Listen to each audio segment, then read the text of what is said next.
Хоёр тэрбумын цалин авсан бол бүр анх бол бас итгэж өгөхгүй. Би ягаад тэр өөрийгөө эзэж нэг тийм гадагшаа явж тоглоно гэдэг тийм нэг зорилго тавиагүйсэн. Тэр үед хэрвээ тэр үеийн холон Экватор хоёрт одоо ингээд Монгол улсаа төлөөлөөд ингээд шгшоог тоглоод ингээд сагсан бөмбөгөөр ингээд явна гэх юм бол ингээд бас итгэхгүй л байхаасан баг. Би ч гэсэндээ ингээд Монгол улс маань дуудах мөч болгонд хамгийн сайнараа л хичээж байгаа шүү.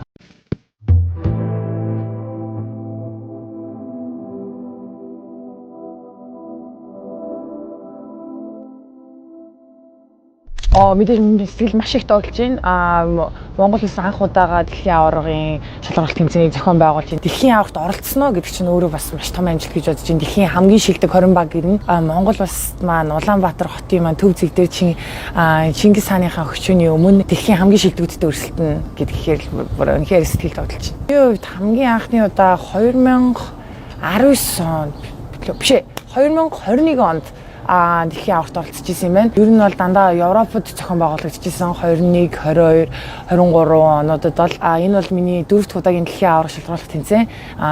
Тэгээд мэдээж Монгол улстай зохион байгуулагдж байгаа гэдэг нь маш их онцлогтой байгаа. Энэхүү мэдээг хамгийн анх 3-4 жилийн өмнө сонсоод итгэж чадахгүй тий сэтгэл догтлон энэ өдрийг хүртэл хүлээж илаа. Мэдээж бид нар бол одоо ингээ байрлалцсан бэлтгэл хийж байгаа. Хамтдаа одоо хамгийн сайнаар байхын тулд ингээ хичээж байгаа. Угаасаа бидний хувьд бол одоо ингээ хамтдаа маш олон хамтаа тоглож байгаа тийм болохоор бараг гэр бүл шиг болсон гэж хэлж болно. Тийм болохоор тэгээд дурамсгал мэдээж маш гоё байгаа. Миний хувьд бол яг олон улсын хамгийн анхны тэмцээнүүд гэх юм бол 3-9-3-аар эхэлжсэн. Дээдлигт одоо сая дээдлиг нь 3 дахь жилдээ зохион байгуулагдсан шүү дээ тий. Тэгээд дээдлигт 3 жилийн өмнө хамгийн анх 5-5-аар ер нь бол өрсөлдөө явьсан. Тэрний өмнө бол оюутны лиг тоглолт гэсэн. Харин тийм яг миний хувьд болохоор 3-9-3-ын эмэгтэй гран-при тэмцээнээр Хятад улсын Вухан хотноо тэмцээнд оролцоод явж байсан. Яг Вуханы багийн эсрэг тоглоод тэгээд манайх хожоод тэгээд тэрний дараагаар маргааш би ингээ нэг ярьцлага өгсөн байхгүй юу? Тэгээд тэр ярьцлаган дээр одоо ингээд яг ингээд асуугаал сэтгүүлч нь одоо ингээд WCB юу гэж боддог вэ? Хитийн тамирчдыг юу гэж боддог вэ гэдэг. Тэнгүүт нь би ингээд боломж олдвол ингээд тоглох юм бол маш гоё байхаа. Дэлхийн бас топ лигүүдийн нэг гээд тэгсэн чинь яг Вуханы багийн эзэн хараад намайг маргааш нь ингээд уулзах санал тавиад тэгээд яг оффист нь очиж уулзчихсан. Анх бол бас итгэж өгөхгүй. Би ягаад тэр өөрийгөө эзэж нэг тийм гадагшаа явж тоглоно гэдэг тийм нэг зорилго тавиагүйсэн. Тэгээд дурдах зүйлээ хичээгээд явсан чинь бас ингээд тийм гахалтай боломж гарч ирсэн.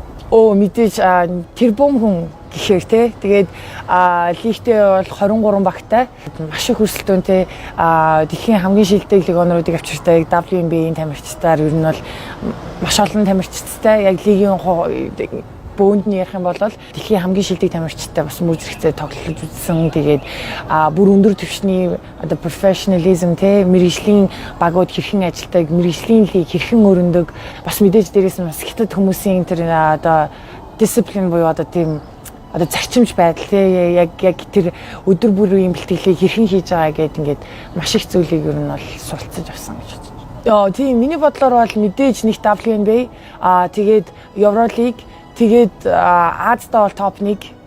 Тэгээд ер нь бол ихэд 3-4-т орох болол гэж би бодож байна яг. Хятадын сагсан бөмбөг сүүлийн ялангуяа эмэгтэй сагсан бөмбөг сүүлийн жилүүдэд маш эрчимжтэй хүчж байгаа. Тэгээд хүмүүсийн одоо тэр дэмжигчдийн хандлага ч гэсэндээ одоо ер нь эмэгтэй сагсаа маш их үздэг, дэмждэг.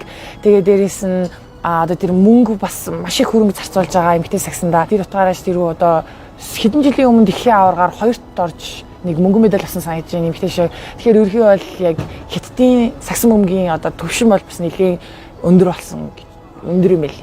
Тэр WNBA-с хамаагүй өндөр хаа.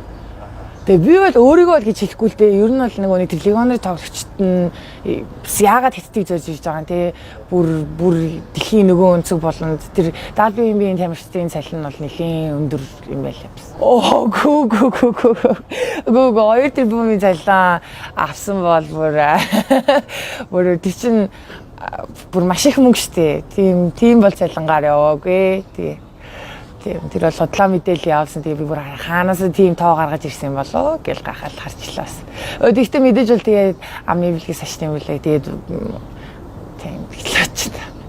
Ерөнхий одоо жишээлбэл нөгөө манай баг Улаанбаатар Амазонс Испани мэргэжилтэд авчирсан. Тэгээд ер нь харахад бол ингээд тамирчдын ур чадвар гэхээс илүү одоо тийм тоглолтын систем нь илүү их амар гоё хөгжиж тийм гоё тоглолдог. Яг багийн спортоор те би бинийг аягүй гоё тэгж дэмжиж бас тоглолдог болсон юм шиг харагдсан. Би нөгөө яг лигийн финалийн сүүлийн 2 тоглолтыг өөрөө яг ирж үзсэн те.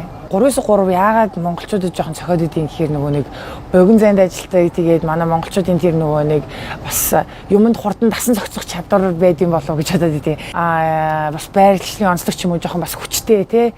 Тэгээд бас тийм өндөр биш хэрнээ бас ингээ гайгүй ингээд илүү том талбай тоглолдог болохоор жоохон спейс ихтэй гэх юм уу. Тэрнгээрээ бас илүү даваад л та 3-3 яг хөгжил ихэл дөнгөж эхэлж байхад цог хамтдаа хөгжиж эхэлсэн нь бас айгүй давуу тал болсон юм болоо. Яагаад тэгэхээр 5-5-ын хөгжилч одоо 100 жилийн түүхтэй илүү те.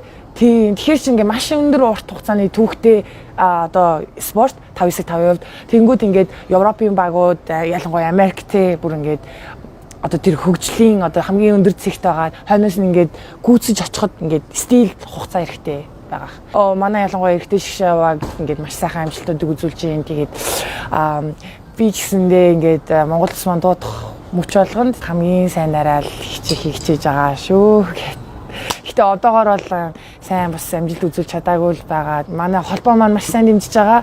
Тийм болохоор ингээд холбооныхоо дэмжлэгээр Монголын одоо ингээд ард түмнийхээ дэмжлэгээр ингээд багаагаар сайжраад 5-9-5, 3-9-3 та ингээд амжилт үзүүлэх байхаа гэж ер нь найдаж байгаа. Агавтай нөгөө нэг зуны амралт болохоор дандаа ингээд хөдөө өвөө дээр ер нь зуны 3 сарыг өнгөрөөдөг гэсэн. Тэгээ яг Булган аймгийн Баягцсанд тэнцээ нөгөө нэг яг нөгөө хойноо ингээд нөгөө нэг зүгээр ингээд өвсөн дээр ингээд шийд зоогоод тоглолтын штэ. Тэнгүүд ингээл орой нар буугаал ирэнгүүт ингээл ер нь ингээ гэрийн ажлууд багасаад эхэлсэн штэ. Одоо ингээл тугал мугал үнэгээс аагаал.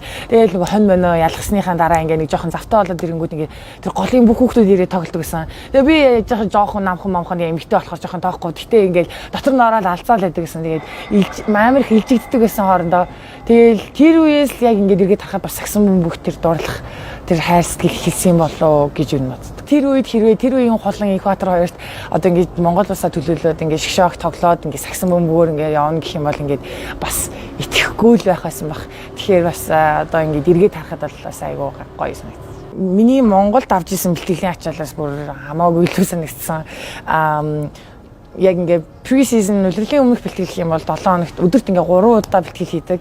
Тэгээл угаасаа яг ингээд байрлцсан ерөөсөө ингээд жим одоо фитнес бүх зүйл нь ерөөсөө 2 минут тэгээл хоолны гэсэн 2 минут алхаал. Тийм болохоор ерөөсөө ингээд манай Монгол улс ч одоо жишээлбэл ингээд нөгөө төгсрэлт ингээ маш их цагийг ингээ зарцуулдаг. Тэгээ хооронд голт нь бэлтгэлийн дундуур юусан нэг бас сайн амарч чадахгүй өдөрт 2 бэлтгэл хийлээ гэхэд ингээд тийм болохоор бас тийм зүйл нь байсан болохоор тэр юм ингээд өдөрт ерөнхийдөө бас 3 бэлтгэл хийгээд тэгээд бас айгу тийм юу юм бэ лээ хятадууд тийм одоо юу гэх юм маш их тэгэж шахдаг гэх юм уу. Бас тийм болохоор ш тэр хятадын одоо бүх спортууд дэлхийд гарч байгаа юм байна да гэдгийг л яг ойлгосон да.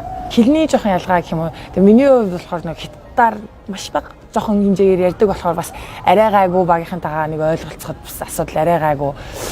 Тэгээд ингээд сүултээ ингээд хамтдаа ингээд 6 сарыг өнгөрөөсөн ингээд айгүй гоё бас нэг бас дотн гэр бүл найзууд шиг болсон гэж бодчих. За сагсан бөмбөг хичээлж байгаа дүүнэртээ одоо хичээлж эхлэж байгаа дүүнэртээ гэж хэлэхэд тэгээд одоо ингээ Монголын маань сагс маань ингээ маш гоё хөгжиж байна. Эрэгтэй эмэгтэй шгшээ багууд маань дэлхийн одоо том тэмцээнүүдэд оролцдог болсон байна. Тийм болохоор ингээ одоо та нар минь ч гэсэндээ одоо ингээ маш сайн хичээгээд тэгээд хамтдаа бас ирээдүйд Монголынхаа шгшээгийн өвгөөс хамтдаа тоглоно гэдэгт итгэлтэй байна.